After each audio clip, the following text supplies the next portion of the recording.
Kebutuhan primer itu adalah yang pertama yang harus dipenuhi oleh manusia untuk melangsungkan kelangsungan hidupnya. Jadi dimana kita itu harus mempunyai rumah. Untuk apa? Untuk kita berteduh, untuk kita beristirahat. Jadi paling pertama rumah, atau mungkin saat ini bisa ngekos dulu atau kontrak dulu. Intinya adalah premier tersebut yang harus kita penuhi.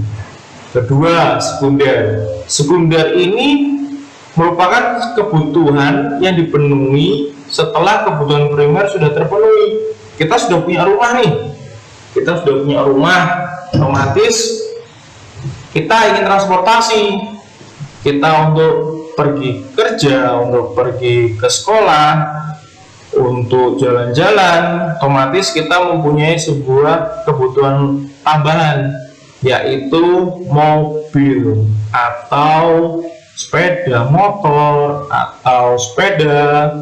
Jadi kebutuhan itu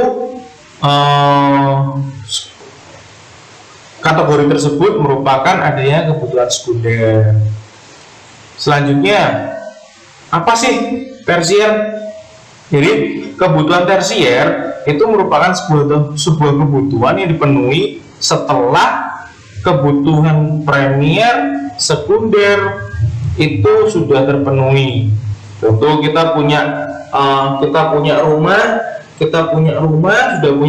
kemudian sudah punya mobil atau punya sepeda motor, kita sudah semua barang kebutuhan kita sudah terpenuhi, premier dan sekunder, maka kita membuat adanya kolam renang dalam rumah. Nah, dari situ kita mempunyai kebutuhan menurut intensitas ini sudah dilangsungkan, sudah terpenuhi semuanya, dikarenakan premier, sekunder, dan tersier ini sudah tercukupi. Nah, selanjutnya mengenai kebutuhan menurut waktunya. Kebutuhan menurut waktunya ini dikategorikan akan adanya kebutuhan sekarang dan masa yang akan datang. Contoh nih, kebutuhan sekarang apa sih artinya?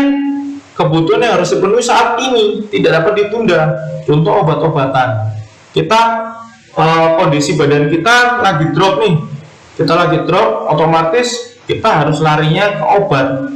Kita harus ke dokter, kemudian kita beli obat sesuai dengan resep dokter, kemudian kita konsumsi itu.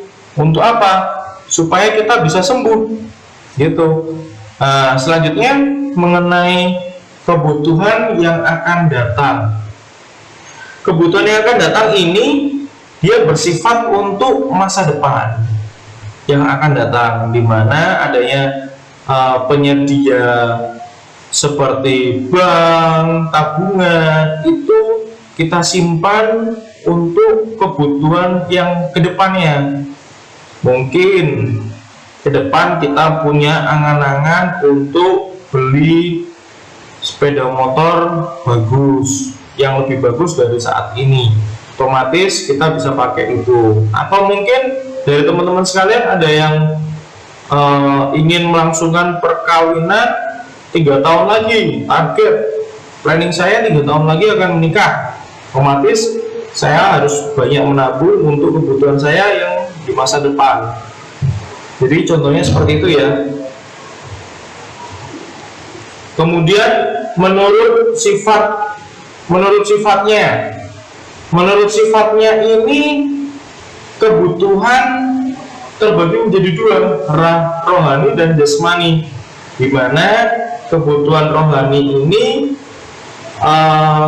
yang diperlukan manusia untuk memenuhi kebutuhan batin, jiwa, perasaan seseorang.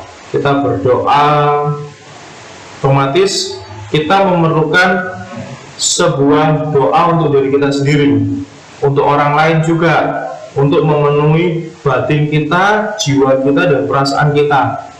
Kemudian adanya kebutuhan jasmani. Kebutuhan jasmani itu apa? Kita membutuhkan akan adanya olahraga supaya kita sehat, badan kita segar, kemudian kita dapat bugar kembali. Jadi di lain itu kebutuhan ini dibutuhkan untuk supaya bersifat kegiatan yang dapat tersentuh, diraba, dirasakan, kemudian dapat dilihat. Itu merupakan sebuah kebutuhan jasmani, gitu ya teman-teman ya. Selanjutnya menurut subjek yang membutuhkan, jadi kebutuhan itu